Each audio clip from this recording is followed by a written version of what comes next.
মুন্সিগঞ্জের শ্রীনগর উপজেলায় একটি মুদি দোকানে অগ্নিকাণ্ডের ঘটনা ঘটেছে। রবিবার রাতে অগ্নিকাণ্ডের এ ঘটনা ঘটে। এতে প্রায় ১,২২,৫০০ টাকার ক্ষতি হয়েছে। এ ঘটনায় সোমবার ভুক্তভোগী আব্দুল হক মোল্লা মুন্সিগঞ্জের সিনিয়র জুডিশিয়াল ম্যাজিস্ট্রেট ৩ নম্বর আমলি আদালতে মামলা দায়ের করেছেন।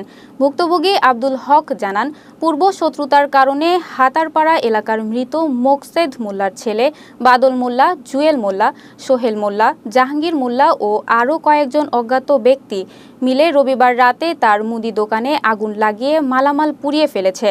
তার সঙ্গে জমি সংক্রান্ত একটি মামলা চলমান ছিল। শ্রীনগর থানার ভারপ্রাপ্ত কর্মকর্তা কাইয়ুমউদ্দিন চৌধুরী বলেন, ভুক্তভোগী আব্দুল হক মামলা করেছেন। তদন্ত প্রক্রিয়া শুরু হলে সে অনুযায়ী প্রয়োজনীয় ব্যবস্থা নেওয়া হবে।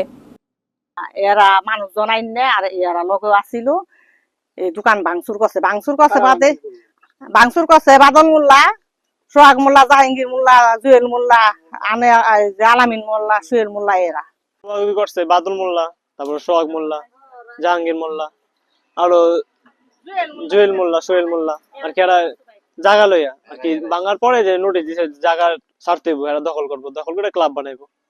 তো ওটাই আমরা কাগজ লে বইছি, কাগজ এরা আহে নাই, কাগজ লে আহে নাই, কাগজ এরা দেখে আহে নাই।